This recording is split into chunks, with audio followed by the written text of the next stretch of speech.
¿Qué tal amigos? ¿Cómo están? Qué gusto de saludarlos nuevamente aquí en tu programa El Mundo del Vino de Pablo García Migoya. Hoy tendremos la segunda y última parte de la divertida cata que tuvimos con Pedro Ferriz de Con. Espero les guste.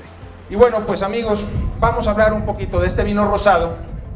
Este vino rosado es un vino Protos, es un vino de la región de la Ribera del Duero. La Ribera del Duero es un vino que a final de cuentas inicia relativamente hace poco.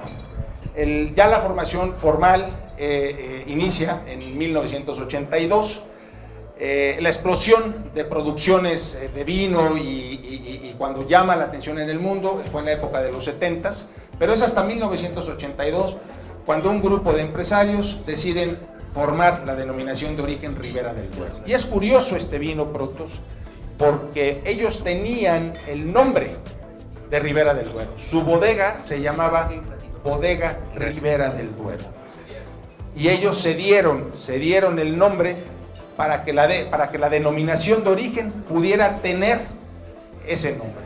Entonces, estamos hablando de una bodega, Protos, que se forma en 1927.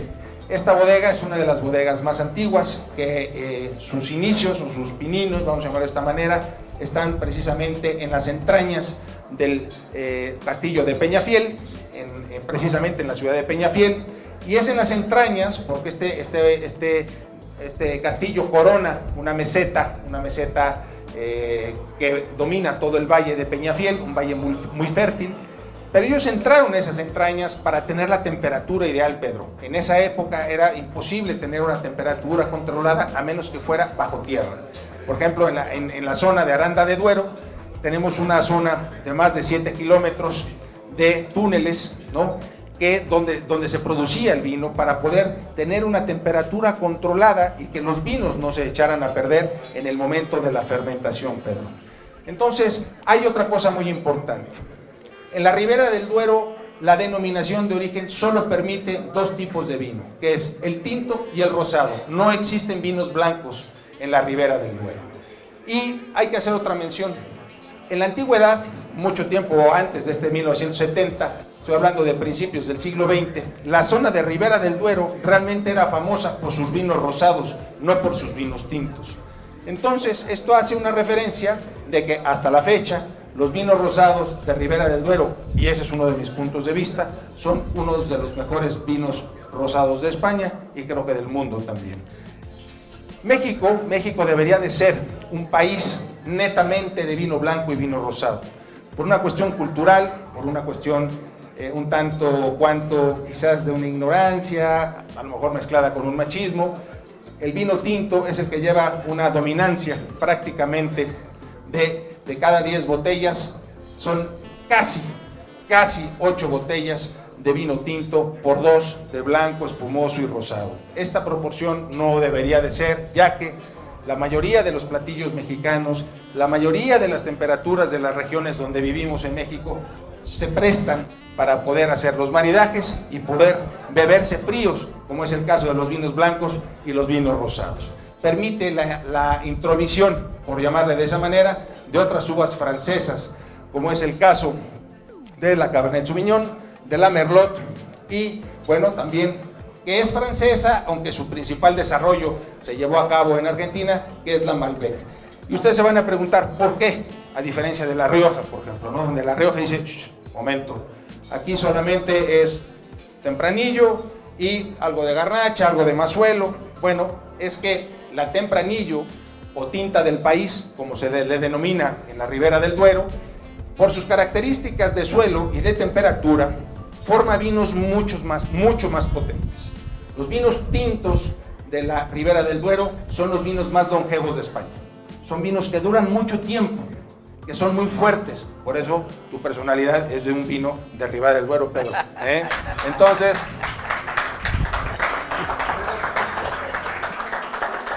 son vinos muy potentes que deben ser suavizados con un coupage. Entonces, ese juego muchas veces de meterle un merlot, que es una uva suave, de una uva Malbec, donde normalmente vas buscando esa explosión de carnosidad, pues hace que los vinos tengan una intensidad mayor en términos generales que los vinos de La Rioja, por ejemplo, ¿no? Entonces, bueno, pues yo creo que podemos vamos a hacer un cambio de tercio y vamos a entrarle a un vino que a mí me gusta mucho, que es un vino de La Rioja. Entonces, Israel ahorita ya va a empezar ahí a servirnos un vinito de La Rioja. Déjenme platicarles esta bodega. Es una bodega que se llama Casa Albor. Esta bodega proviene de una familia añeja de bodegueros de España, que es la casa Los Domecq de España. Y esta casa, principalmente, bueno, dentro de la rama de los Domecq, viene de los Mora Figueroa. Los Mora Figueroa deben de ustedes de saber que fueron los primeros que, bueno, invirtieron en México como plantas de producción de brandy con Domecq. Claro que hubo otros socios, estuvieron los Ariza, estuvieron los Gutiérrez Prieto, hubo muchos socios, pero a final de cuentas, sí, el maridaje del rosado, todo lo que tienes al frente, marida con el rosado. El tinto, este primer tinto, que es el tinto más suave de los que vamos a beber, ya va a empezar, digamos, a que tenga que medirse un poco más con el queso, ¿no? Y después los últimos dos ya son vinos para beberse prácticamente solitos. Era por cuestión de tiempo, yo le comentaba a Pedro, cuando tú vas y haces una cata y vas haciendo los maridajes, cada cambio de plato lleva mucho tiempo. Y entonces esto se hubiera alargado de una manera que no hubiésemos dejado el tiempo suficiente para que realmente, pues, Pedro nos platicara lo que tiene que platicarnos. Entonces, sí, por favor. Estos, digamos, los tres primeros vinos van a ser para esto que está aquí, y los dos últimos, bueno, pues ya son vinos más complejos, bastante más complejos, que bueno, pues a final de cuentas los vamos a beber ya un poquito con la pancita ya llena y los vamos a disfrutar de otra manera. Esto es por una cuestión de tiempo. Los vinos rosados, específicamente, y no para ese tipo de platillos, pero los vinos rosados son vinos que tienen varias facetas. Uno es un vino que a final de cuentas se convierte en un vino de terraza, porque es muy versátil, ¿no? Para tomártelo con un pinchito a media mañana, a media tarde, y es la combinación ideal para los arroces, por ejemplo, ¿no? Paellas, fideuás, es una de las características importantes. Otro que podría combinar perfectamente bien sería con platillos mexicanos, por ejemplo, ¿no?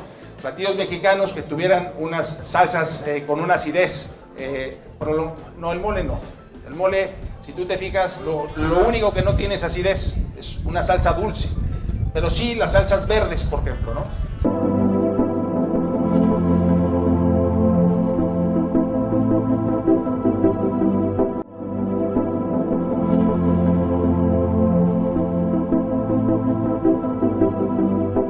Los moles van a maridar muy bien normalmente con vinos semidulces y principalmente blancos. Han querido, por una cuestión de mercadotecnia, forzar y decir que el vino tinto también marida con el mole. Eso es mentira.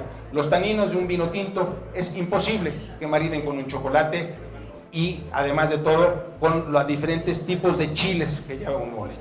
Digo, claro, si es un vinito tinto, suavecito, hombre, igual puede pasar, pero un vino con potencia, un vino con categoría, con fuerza, tinto, imposible que maride con vino tinto, con un mole también. Bueno, regresando un poquito al tema de este vino que nos están sirviendo ahora, bueno, pues esta bodega Casa Albor, es una bodega que tiene muy poco tiempo, inicia en 1999, si no mal estoy, y compran ya una serie de tierras en la Rioja Alavesa. La Rioja Alavesa es una de las tres regiones que conforman a La Rioja, es la Rioja Alta, la Baja y la Alavesa. La Rioja Alavesa es la zona que, digamos, está mucho más al norte, al noroeste de La Rioja, es la que está mucho más cercana a los pies de lo que vendría siendo la cordillera cantábrica, y esto hace que tenga una protección natural contra los vientos húmedos y fríos del Atlántico, y por otro lado también le da una cierta separación o una cierta distancia al clima continental que tiene en gran parte toda la región de España. La Rioja Alavesa es una región que tiene 12.000 hectáreas, es una región próspera de vino, es decir, que tiene el doble de las hectáreas que tiene México, y a final de cuentas es pues una región que últimamente, y ustedes lo pueden checar en las notas de periódico, ha ido creciendo. Hay muchos vinos de esta región que han entrado, después de haber sido quizás la zona que durante muchos años era como el patito feo de esas tres regiones, hoy por hoy está teniendo un crecimiento muy importante en el tema de La Rioja. Entonces vamos a tener, ¿qué es lo que vamos a tener y lo que vamos a ver en este vino? Bueno, pues vamos a tener unas notas. En primer lugar, es un vino que se va a notar en el color como tal.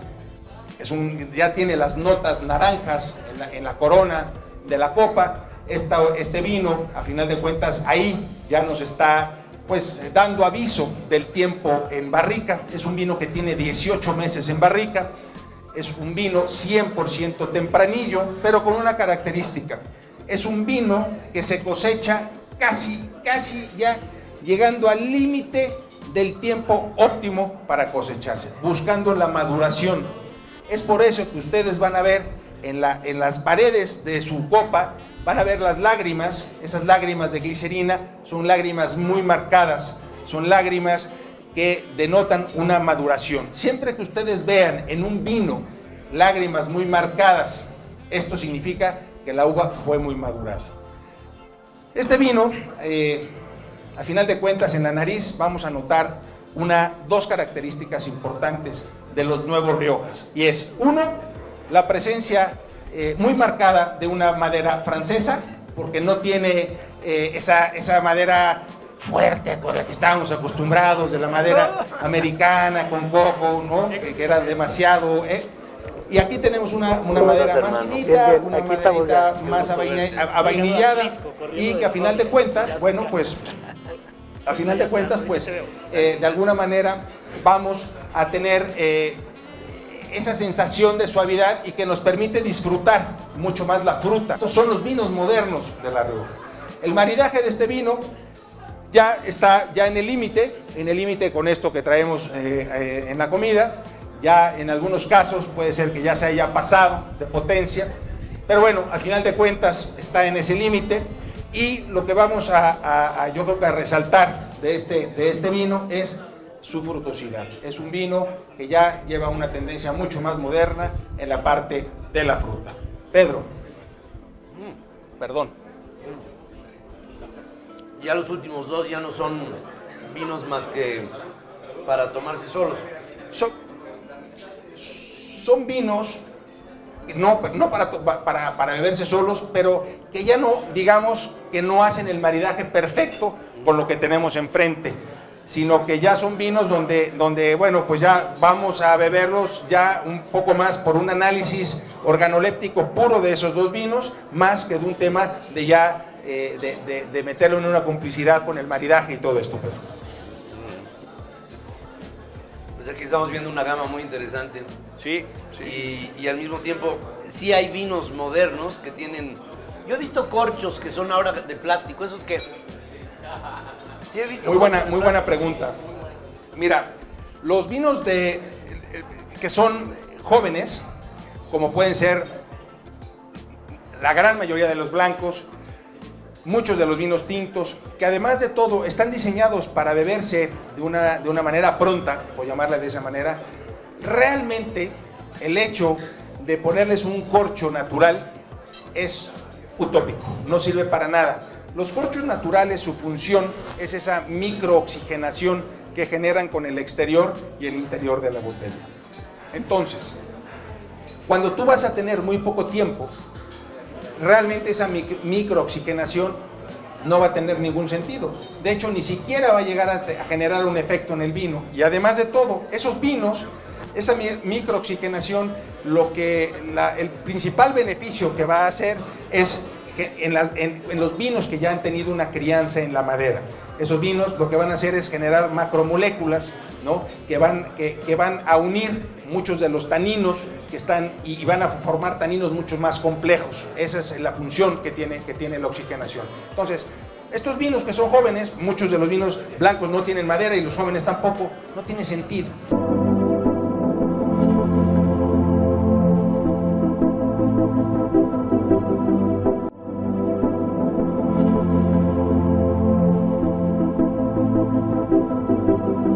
También de la Ribera del Duero, es un vino que se llama Viña Sastre. Esta bodega a mí me gusta muchísimo. Es un vino realmente auténtico, es un vino que a final de cuentas va buscando no la marca, no el renombre, no la publicidad, sino el sabor como tal del vino. Es un vino que relación calidad-precio, dudo que haya otros Ribera del Duero que puedan competir con él. Hay que mencionar que la Ribera del Duero, la ley española marca que los crianza deben de tener por lo menos 24 meses de crianza, por lo menos 6 meses de ellos deben de pasar por madera y pues por lo tanto los otros 18 en botella.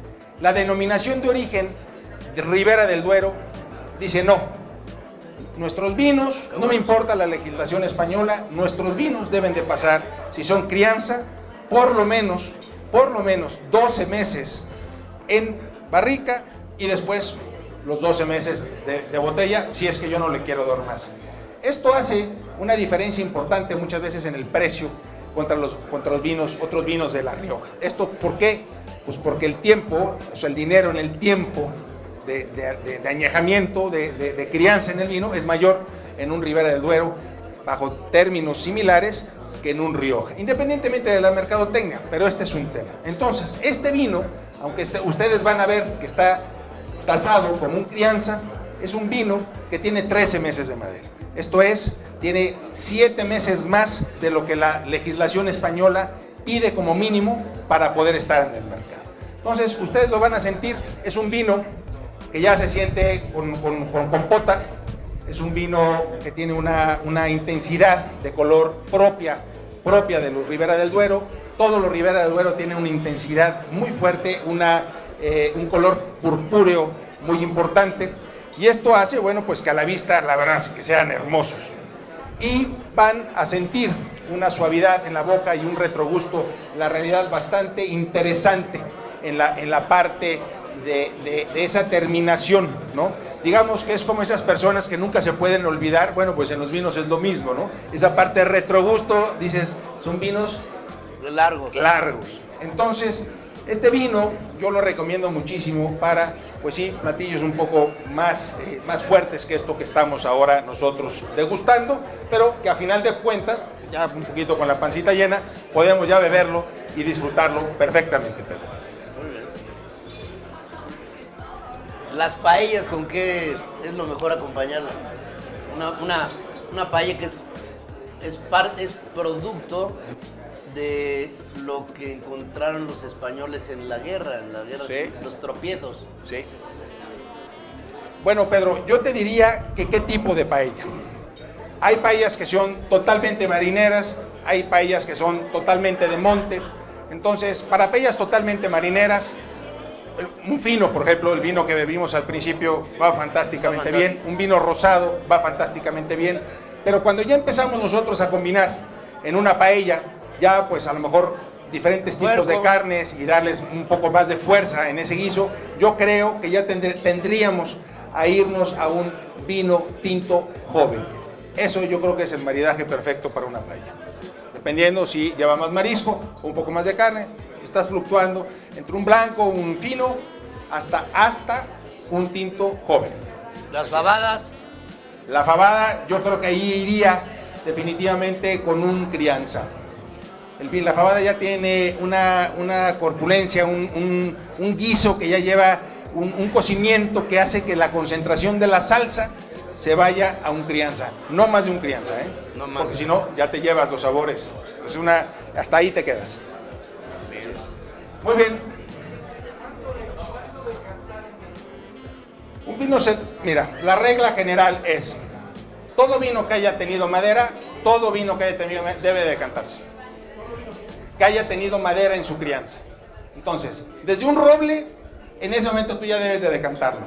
Claro que la decantación deberá de tener el tiempo, de acuerdo al tiempo que pasó en barrica este vino y a la corpulencia que haya tenido en la fruta, ¿no? Entonces, definitivamente la regla general es, tiene madera, decántalo. Tiene mucha madera, decántalo. Un roble lo decantarás 20 minutos, un crianza lo decantarás media hora, un reserva 40 minutos. Ahora bien, hay un cierto riesgo con los vinos viejos cuando tú los decantas. Hay vinos que ya son muy viejos, que están en el límite, que si tú los decantas, en ese momento los matas. Hay vinos que son para servirse y beberlo. Y entonces vas a ver el cielo. Pero si tú lo decantas o dejas que se oxigene, lo matas. Entonces, en ese momento, hay que tener mucho cuidado en ese puntito. ¿Sale? Muy bien. Bueno, pues, a final de cuentas, no sé, ¿alguna otra pregunta? O pasamos al siguiente vino. Israel, por favor, ¿sí? Para notar ya la diferencia. Vamos a este último vino, ya es un vino reserva.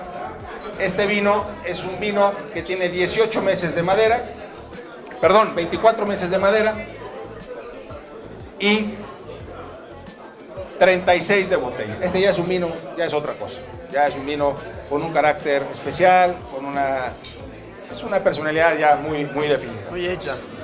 Fíjense que hay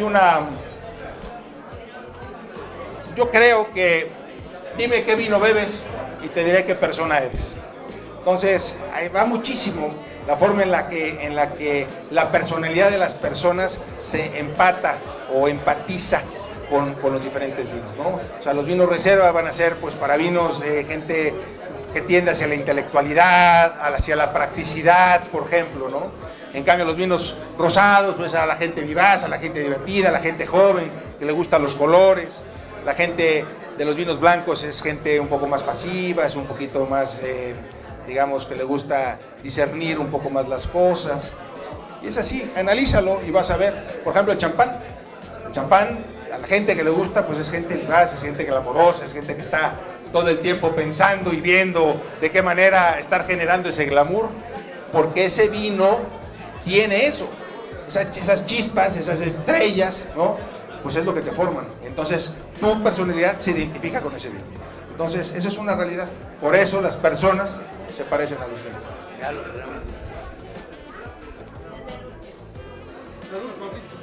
Muy bien, pues salud. Yo voy a empezar con este vino que es uno de mis vinos preferidos, la verdad. Amigos, el tiempo se nos vino encima, espero se hayan divertido y bueno, pues los espero la próxima semana con otro nuevo episodio, otra nueva historia de este maravilloso mundo del vino. Hasta la próxima semana.